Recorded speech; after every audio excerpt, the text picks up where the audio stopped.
Hello, everyone, and welcome back to the Awards Gambit.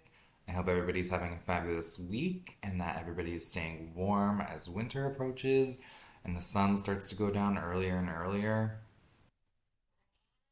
Phoebe, I just want to let everyone know Phoebe is here and she is being really, really, really loud today. So if you hear her in the background, just bear with us. She just wants to say hi and she wants pets and cuddles. So now's your chance, Phoebe. Say hi. Say hi. Now she's shy. Today I'm going to be doing a movie review for the film Next Goal Wins. This is the latest film directed by Taika Waititi, the Oscar-winning writer of Jojo Rabbit, film which he also directed. And he's also one of the creative minds behind the TV comedies What We Do in the Shadows and Reservation Dogs. I'm a big fan of his, so obviously I was very excited to see this film. This film does not come out until November 17th, but I was able to see it this Monday thanks to AMC's Screen Unseen, which was a promotion from AMC Theaters where you could see a mystery movie that had yet to be released to the public for only $5. And that movie was Next Goal Wins. I was very happy that this was the film AMC chose. Like I said, big fan of Taika Waititi and all of his work. And I was planning on checking out the movie anyway, so it was a pleasant surprise. And I hope that AMC does more of these mystery specials because it's a great experience. Overall, I really enjoyed this movie. I thought it was quite hilarious. There were a few times in the theater that I found myself laughing out loud, and it was a great experience seeing it with a large audience who also was laughing out loud.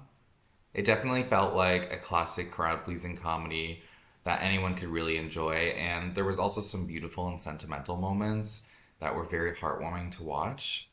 And for those of you who don't know what this film was about, I'll give a brief overview.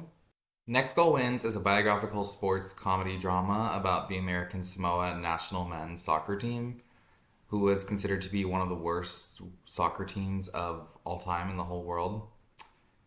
And they even suffered a 31-0 loss against Australia in a World Cup qualifier match in 2001. So the movie starts off with a little bit of background about the team, including some real life footage of the team that we get to see.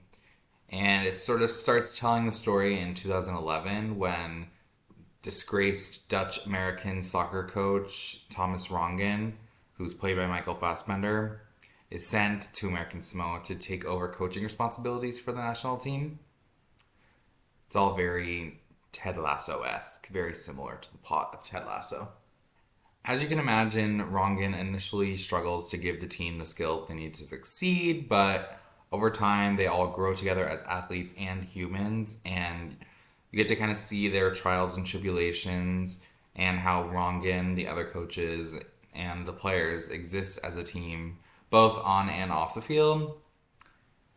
And what the whole movie is leading up to is them trying to get the team to win in a real match, or they would really be happy even if they just scored one goal.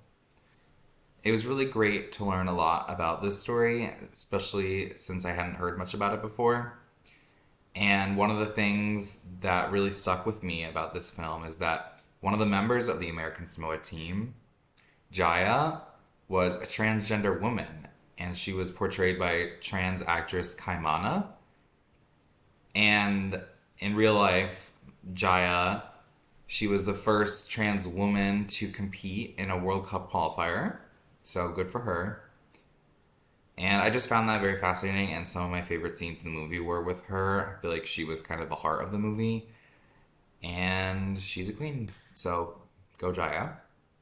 And I want to talk about this film's awards potential. Even though I enjoyed the film, I don't really see this movie getting any Oscar nominations, mostly due to strong competition from other films, but I want to shout out some categories that I would be pleasantly surprised if it got into those categories. I would love to see it get in for Best Actor for Michael Fassbender.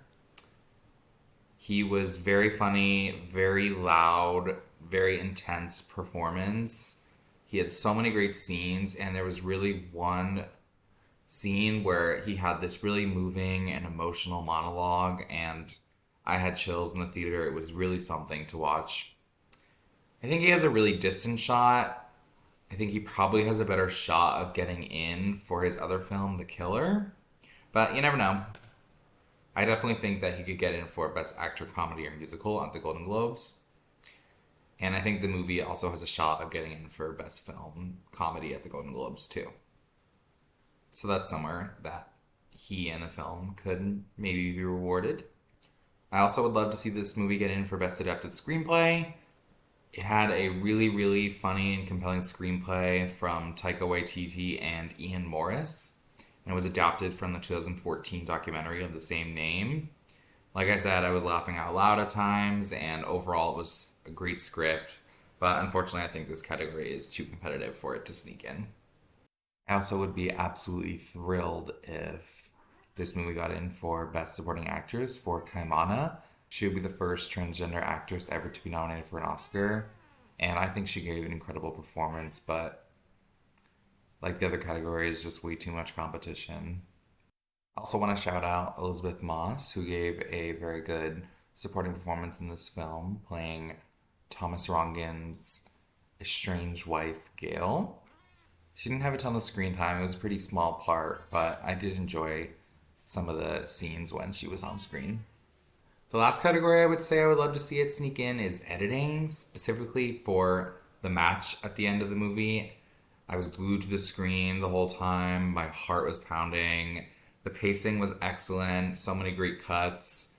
I feel like sports movies with intense matches like this sometimes get into this category. I think of like King Richard from a couple years ago. But just like I said with the other two categories, there's just so many movies with impeccable editing this year, so it will likely miss out. I want to give this movie an overall rating. I would give this movie an 8.0 out of 10. It was just overall a great and easy watch, very funny, heartwarming. I think that it will be quite the crowd pleaser that audiences will really enjoy when it comes out next weekend. And I could definitely see myself rewatching it multiple times in the future. So if you get a chance, you should check it out when it hits theaters later this month. And yeah, thank you guys so much for tuning in today. I really appreciate your support.